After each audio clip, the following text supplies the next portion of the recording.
Hello dear students, I hope आप सभी लोग बहुत अच्छे हों। आज बेसिकली हम यूजीसी नेट सोशियोलॉजी का जो 30 जून को पेपर कंडक्ट करवाया गया था उससे संबंधित कुछ सीरियस एलिगेशंस, कुछ सीरियस क्लेम सामने आ रहे हैं, जो कि बेसिकली अगर हम उनका सोर्स देखें तो वो बेसिकली स्टूडेंट लीडर्स हैं रोहतक बेस्ड, जिन्होंने ये क्लेम किया है कि जो ऑफिशियल पीडीएफ है जहाँ पर जो प्रोफेसर्स हैं वो क्वेश्चन पेपर को बेसिकली फ्रेम किया जाता है, तो उस डॉक्यूमेंट का बेसिकली जो फोटोकॉपी है पीडीएफ फॉर्मेट में उसको टेलीग्राम चैनल्स पर सर्कुलेट किए जाने के क्लेम्स हैं before the date of the examination. तो ये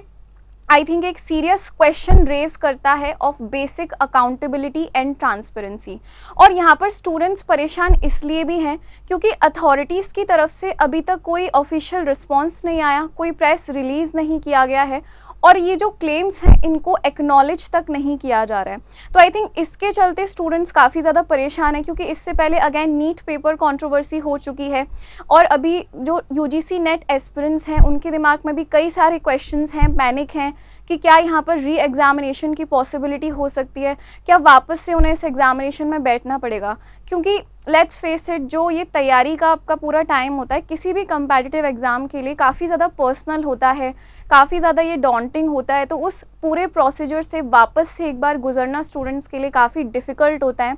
तो इन सच टाइम्स हमें क्या करना चाहिए, क्या हमारा नेक्स्ट रिस्पॉन्स होना चाहिए। So first and format I would like to point out कि अभी ये जो सारे क्लेम्स आ रहे हैं UGC net sociology paper leak से संबंधित, फर्स्ट ऑफ ऑल हमें ये सारे सिर्फ क्लेम्स हैं, एलिगेशंस हैं, अभी प्रूवन फैक्ट नहीं है, तो हमें ज़्यादा पैनिक नहीं करना। बट एक जो प्रॉब्लम हमारे सामने है कि इसे ऑफिशियली रिकॉग्नाइज या एक्नॉलेज क्यों नहीं किया जा रहा है, तो वो एक प्रॉब्लम है। तो इसमें हम मैक्सिमम ये कर सकते हैं कि जो अथॉरिटीज़ हैं उनके ऑफिशियल जो मेल्स हैं उनके ज़रिए हम उनसे क्वेश्चंस पूछ सकते हैं, जो कि हमारा बेसिक राइट है being a citizen in this very democratic country. So वो हम कर सकते हैं कि ऑफिशियल से हम एक आंसर डिमांड कर सकते हैं, क्योंकि अगर ऐसे जो केसेस हैं वो वापस से रिपीट होते हैं तो कहीं ना कहीं जो स्टूडेंट कम्युनिटी है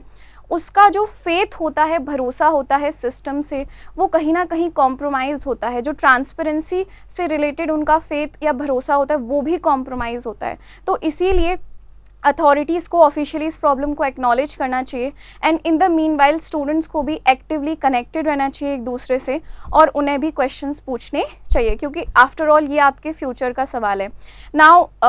on an ending note I would like to point out a very important thing here related to China, कि चाइना में भी एक जॉइंट एंट्रेंस एग्जामिनेशन इक्विवेलेंट होता है गाओको एग्ज़ाम, और वहाँ पर अथॉरिटीज़ जो सीरियसनेस होती है, सिवियरिटी होती है इस एग्जामिनेशन की और इसका जो इम्पैक्ट होता है स्टूडेंट्स के फ्यूचर पर, उसको इतना सीरियस तरीके से लिया जाता है, उसको इतने बेहतरीन तरीके से सिस्टम के द्वारा डील किया जाता है कि उस समय पर सारे जो कंस्ट्रक्शन वर्क्स होते हैं उनको हॉल्ट कर दिया जाता है, रोक दिया जाता है, जिससे स्टूडेंट्स डिस्ट्रैक्ट नहीं हो। उनको फ्री ट्रांसपोर्टेशन सर्विसेज प्रोवाइड करवाए जाते हैं, ट्रैफिक को जो एग्जामिनेशन लोकेशंस हैं वहाँ पर कंट्रोल किया जाता है, सो दैट स्टूडेंट्स का जो प्रेशियस टाइम है वो वेस्ट नहीं हो। तो चाइना भी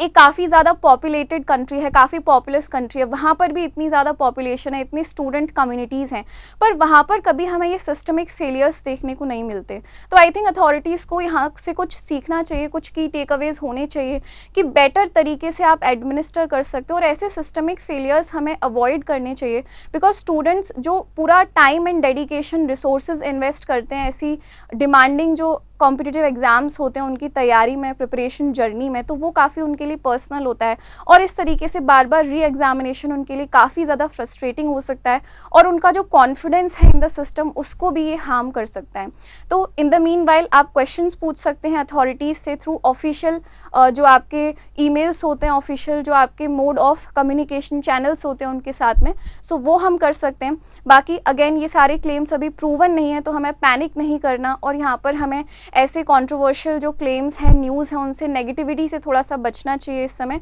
और कनेक्टेड रहना चाहिए, एक दूसरे को अश्योर करना चाहिए ऐसे डिफ़िकल्ट टाइम्स में। बाकी आपके जो भी ओपिनियंस हैं regarding this very case, again आप कमेंट्स में शेयर कर सकते हैं, आप टेलीग्राम चैनल्स पर भी रीच आउट कर सकते हैं। Okay, so stay connected, thank you very much and I wish you guys a very very good day. ये वाला भेजना, हाँ ठीक है।